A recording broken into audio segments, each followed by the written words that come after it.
Hi, I've come up here onto the hills near where I live for my daily exercise, and it's just so beautiful. I wanted to tell a story. So, do you want to hear a story? Well, I'll tell you a story. So, they say that once Rhiannon, who was married to Pwyll, Lord of Dyfed in South Wales,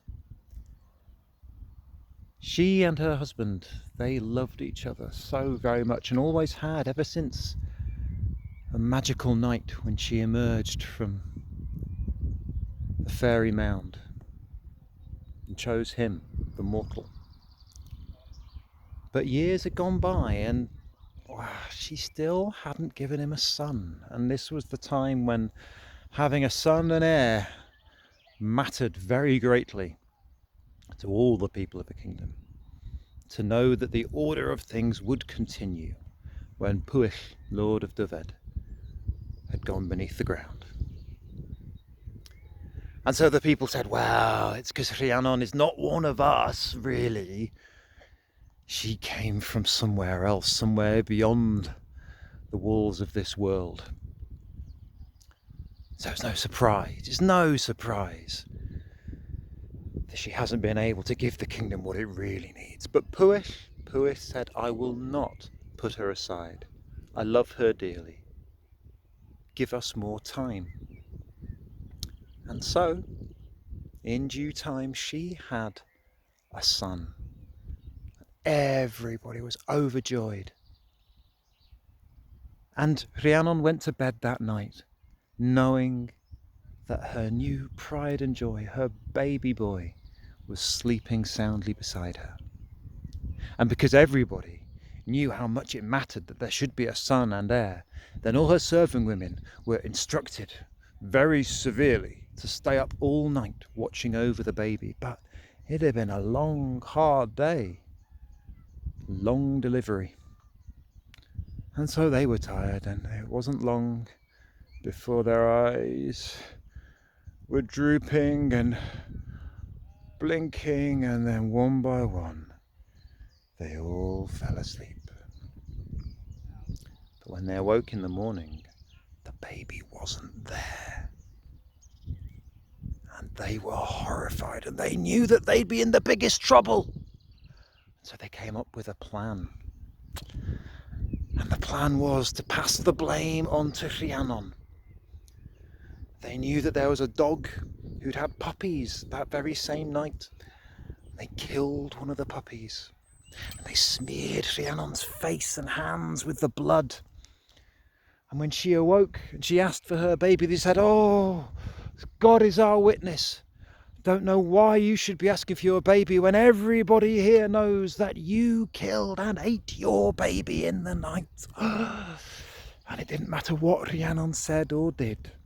They wouldn't tell the truth. And so everybody wanted to punish her. But again, Pwyll said, I will not have her killed or even banished. She is my wife and I love her. But he could not deny his people some form of punishment, because if he hadn't, then, well, there would have been rebellion, there would have been uproar, he would have had the whole of his lordship turned to ruin and war and suffering for all. So, with broken heart, he agreed that Rhiannon must spend the next 7 years in penance, waiting at the mounting block outside the gates of his hall. And any travellers who came by, she must say to them, I am here in penance for murdering my son, and I must offer you a lift on my back from the gates into the hall. But meanwhile, in the land of Gwentis Coed, further away in South Wales, then there was a lord called Ternon. Ternon, him and his wife, they'd never had a child, much as they'd wanted one, but they did have a horse, a white mare, She was beautiful, and every May Eve she would give birth to the most wonderful foal. That night that Pryderi, well, giving away his name there, shouldn't have said that, but, well, Rhiannon and Pwyll's son, the night he was born, was indeed May Eve, and that very night the mare was going to give birth to a foal. But the problem was, every time she had a foal on May Eve, then by the morning, no matter what they did, some strange force would vanish that foal away, like it had never been there.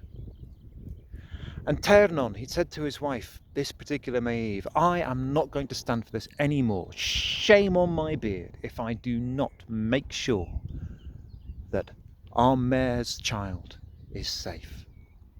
And so he sat up all night waiting in the stable, and his eyes grew droopy and blinky, but his will was strong and his care for the horse was stronger, and he stayed awake.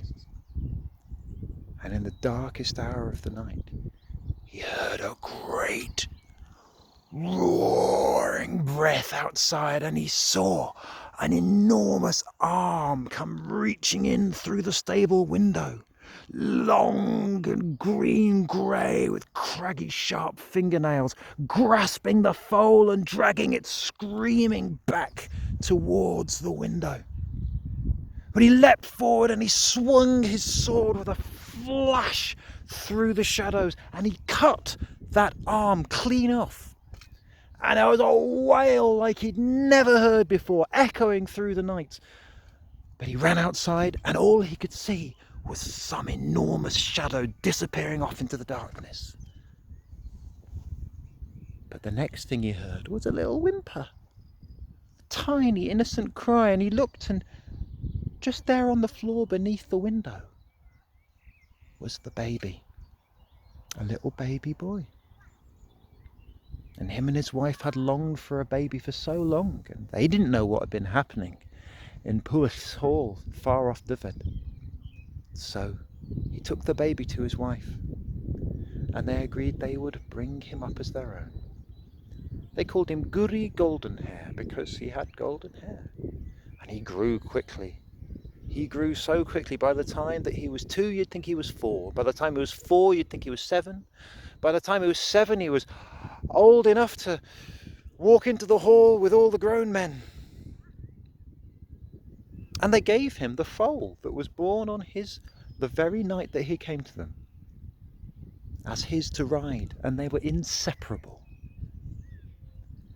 But as the 7 years went on, well, Rhiannon and his wife heard the stories of Rhiannon and Pwyll and the terrible fate that had befallen them. And they thought back to May Eve, 7 years ago, was it?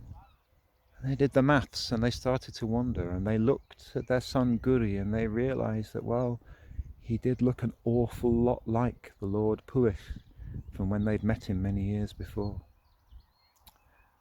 And so, sadly, but knowing that they couldn't bear another parent to go through all the longing that they had all those childless years, they took Guri to Dyfed, to Pwyll's hall at Arbeth. And when they got to the hall door, there they saw the woman who was once the lady of all that land, sitting in her tattered finery, muddied face, and she said to them, with broken heart, I am here to do penance for having killed and eaten my child, and I must offer to carry you on my back from the gate and the mounting block into the hall. But before Ternon or his wife could answer, Guri, the boy, stepped forward, and he looked Rhiannon in the eye, and he said, no, I would never ask anyone to suffer that indignity, that hardship, whatever they had done. And Rhiannon looked at him, and she saw something in his face, because her eyes lit up with a hope that had not been there for a long time. And Ternon and his wife took Guri into the hall and presented him to Pwyll. And Ternon cried out so that all could hear, "I defy anybody to deny that this boy can only be the child that went missing from Rhiannon's chamber all those years ago." And none there would deny it. And Guri looked at his true parents, and he and his mother and his father flung their arms around each other, and Rhiannon cried out to the rafters, "At last my care is ended." And Sir Pendar an Dyfed, one of the wisest and most noble men there in the hall, he said, "Well, that should be his name, my care, Pryderi. Pryderi." And that was his name. But he didn't have it until this moment, because they all agreed it was most fitting that his true name, the name that he took with him into adulthood, should be those words which his mother first spoke upon having him home. And that is the end of that part of the story.